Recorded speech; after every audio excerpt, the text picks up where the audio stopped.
In life, too many choices or options is a curse in disguise. Most people have heard the term blessing in disguise, which means a unexpected, surprising thing happened in your life that brought happiness.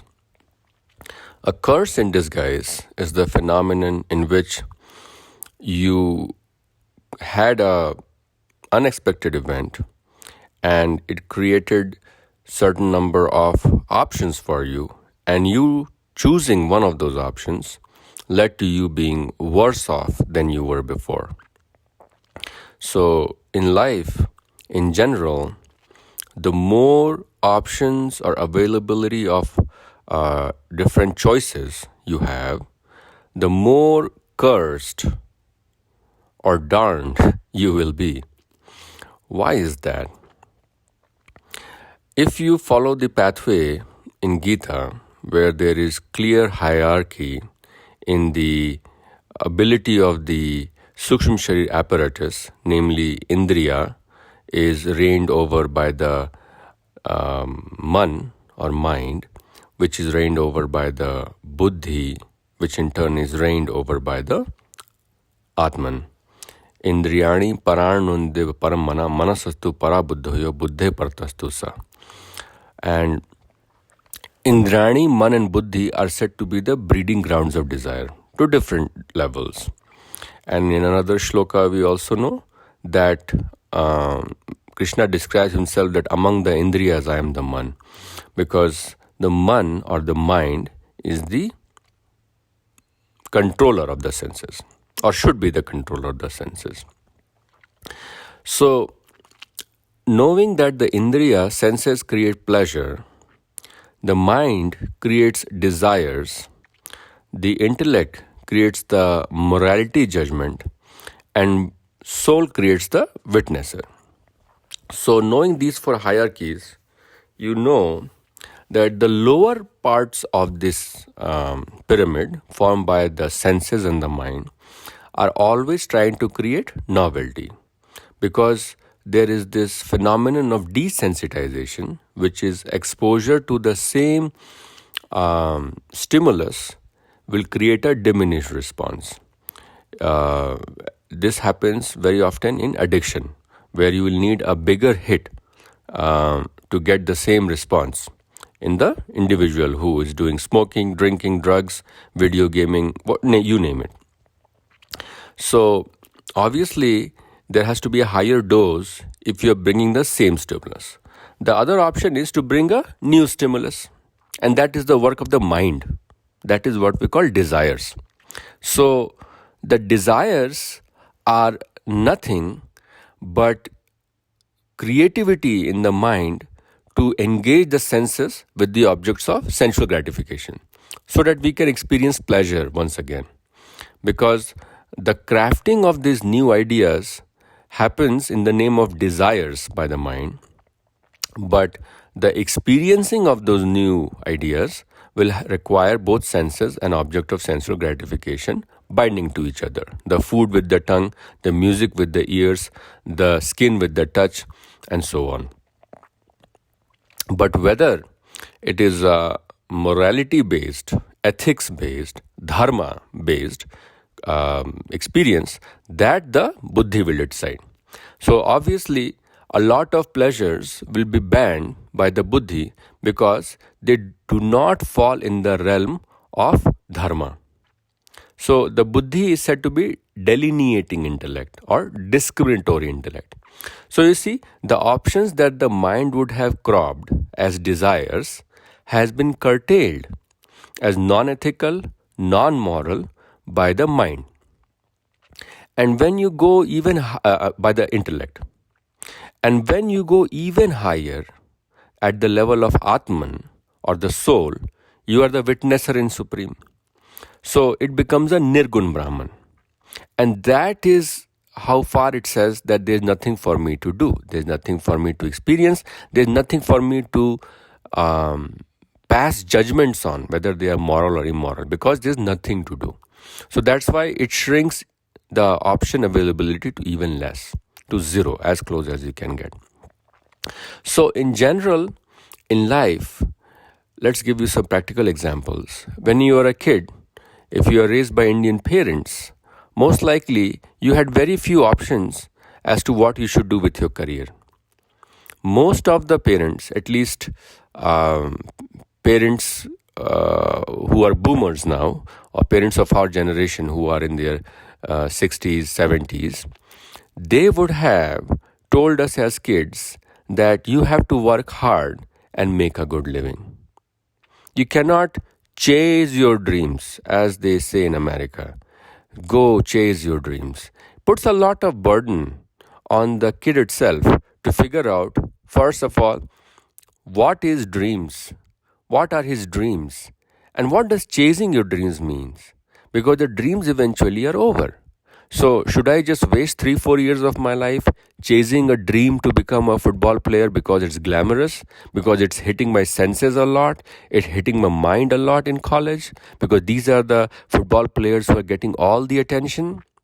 Or should I do the boring work or being a doctor, being an engineer, being a lawyer, all these high paying jobs that require slow, perseverant effort for years?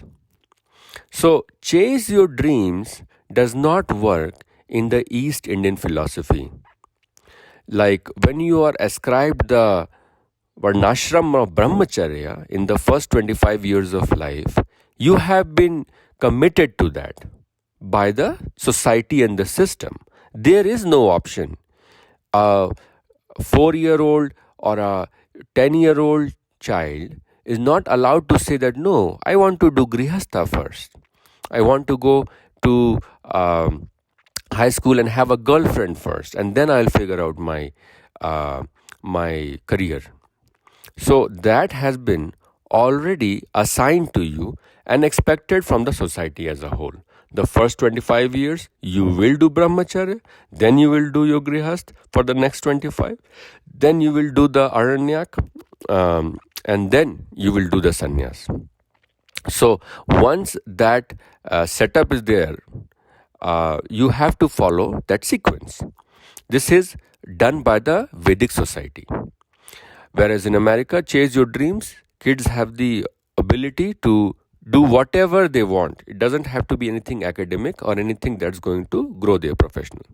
So you see, this is a very brilliant example of why chase your dreams can totally be futile and detrimental to your overgrowth, to your overall growth. And 10 years down the lane, you will be regretful for the poor choices you made in your teens and early 20s, because that was the time of high level investment in your academic endeavors, so that you have a safe, sound, professional life, and then you can quote unquote chase your dreams, which is basically a euphemism to me for wasting away your life, because they might try to quote it as passion. But the truth is, very few people will have that high level of passion where they are willing to neglect every other distraction, temptation in their life to just follow their dream. Because the dream itself changes. Just like when we sleep at night, our passions change, our dreams change, our objectives change. And this is why chasing your dream is a disastrous way to go around life, because then it encumbers us with this job of finding out what our dreams are, which one am I attracted to the most, and you have to experiment and waste away certain years in college and then change your stream in college. So that is one example why having few options is a blessing in disguise. Having too many options is a curse in disguise. That is why you will see children who are raised in depravity, who do not have a lot of bells and whistles and prosperity, luxury, a lot of toys, lot of money to spend, they tend to do very well in life, especially in a competitive society where they have similar other kids who have very little going on. So now these kids can see that we have to outperform to change our status quo. Otherwise, we will be stuck in this cycle of poverty. So they will work hard, and like the concept of Super 25, where the poor kids go to IITs, are based on the same idea that you create a lot of concentration of poverty and a lot of competition in the participants of this poverty. So now, driven by competition, they try to outsmart each other, and then none of them are chasing their dreams. This is the dream that has been ascribed to them from the society, which will not change for the next 25 years, as long as they are brahmachari. So this is applicable everywhere in life. Whether you are having professional doubts about changing your job, you have 5 different offers, then you are going to be again messing it up. Always have few options. I did not say have no options. You need to have few options. Few refers to 2 or 3. If it is more than 3, it's not few anymore, is it? So you should not have no options, because then you feel like a prisoner. You should have few options, and you should create few options around yourself, and then make a logical deduction based on the tangible facts to come to a conclusion. And the most important thing is to stick to that conclusion despite the pros and cons, because once that decision has been made, even if you made it with 51% conviction, the application, enforcement should be with 100% commitment. This is your life. And this is the mentality where chase your dreams corrupts your mind. After marriages, people start feeling that the marriage is failing because they have other options. They can always break away in a divorce and try to go in an amorous relationship with someone else in their life. This is the cancer of chase your dreams. You cannot chase your dreams because dreams arise from the mind, and they are created to create experiences on the senses. Sometimes they are frightening nightmares, but most of the times we want them to be pleasure, sensual, creating joy, bursts of dopamine. No dopamine is free. You have to earn it, and most likely shun it after you earn it. So, my friends, the idea is that you should have few alternatives or options in life whenever you are stuck as an obstruction or as a failure or as a point of dilemma. Then you have to carefully visualize and study those options or those tracks. And then you have to finally make a decision, and then you have to stick with that decision.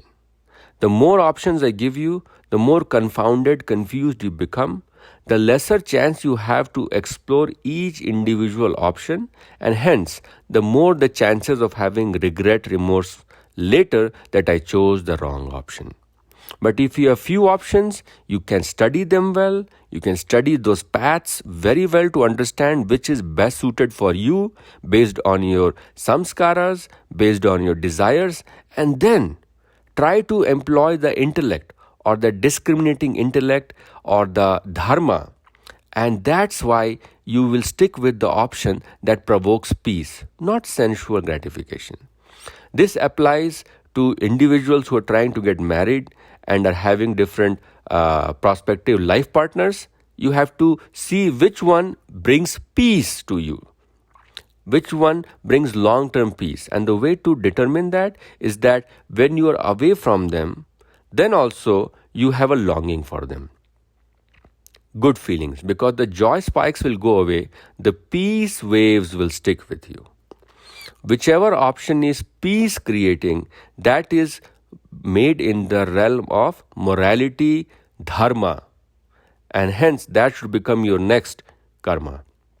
Whereas the ones that are created by association and sudden spikes without having experience of duration of time, because duration of time is the parameter that will determine whether you like the option you choose or not. Hence, you have to give a lot of thinking and time and patience to see which one will work out for you.